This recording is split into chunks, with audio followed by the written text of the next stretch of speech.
So it's all about. All right, I'll jump in here with this one from Equifax. It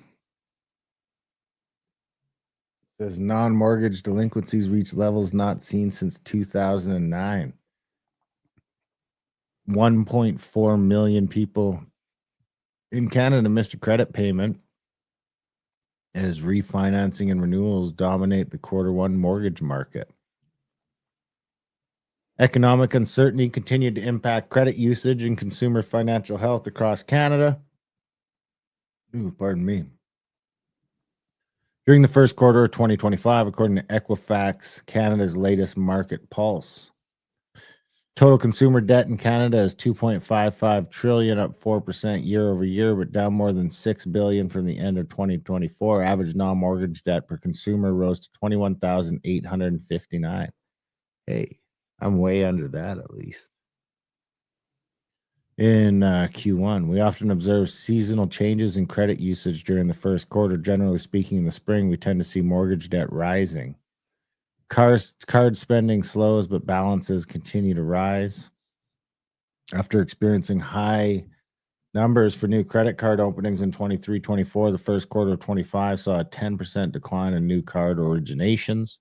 Consumers that have lower credit scores accounted for an increase in new card openings, potentially indicating heightened credit reliance and financial strain in this consumer group.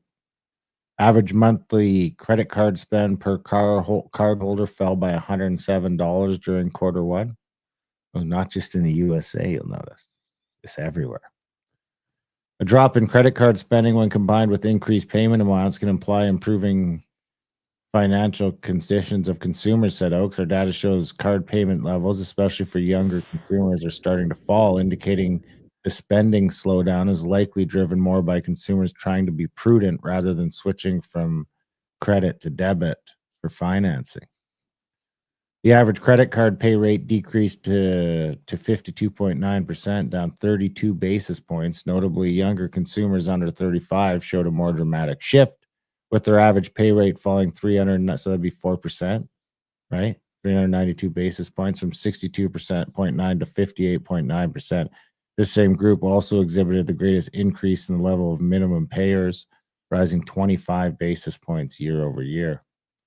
I don't care about the mortgage stuff. While some consumers showed signs of prudence in their spending choices during the first quarter, missed payments continued to rise across most credit products. In total, more than 1.4 million consumers, 1 in 22. That's 1 in 22. No, that's probably about right. Missed at least one credit card payment during the quarter. Although mortgage holders experienced some stabilization thanks to steady interest rates, financial strain remained acute for non-mortgage consumers. Consumer level delinquency rates among non-mortgage holders rose 9% compared to 6% for mortgage holders. Ontario continued to remain a hot spot for financial stress in Canada, experiencing the most pronounced increase in delinquency rates across all credit products.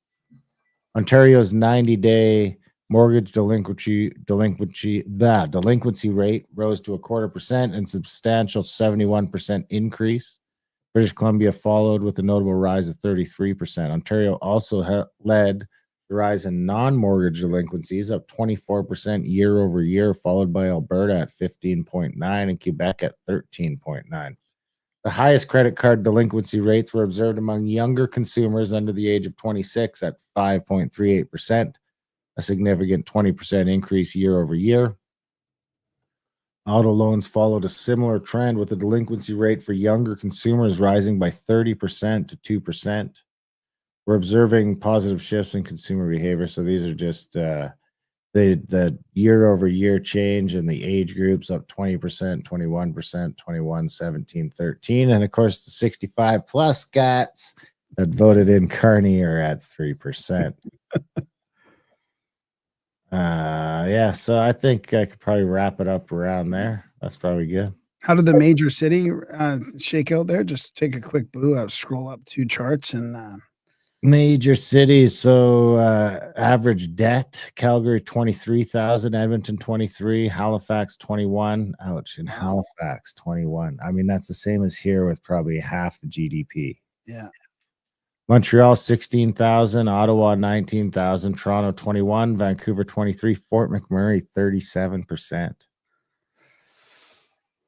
And the delinquency rates, Calgary 14 up to 24% in Toronto. Up. Wow. I mean, Apparently there's a huge condo crash in Toronto right now. There's a whack of them for sale, and the prices have completely collapsed.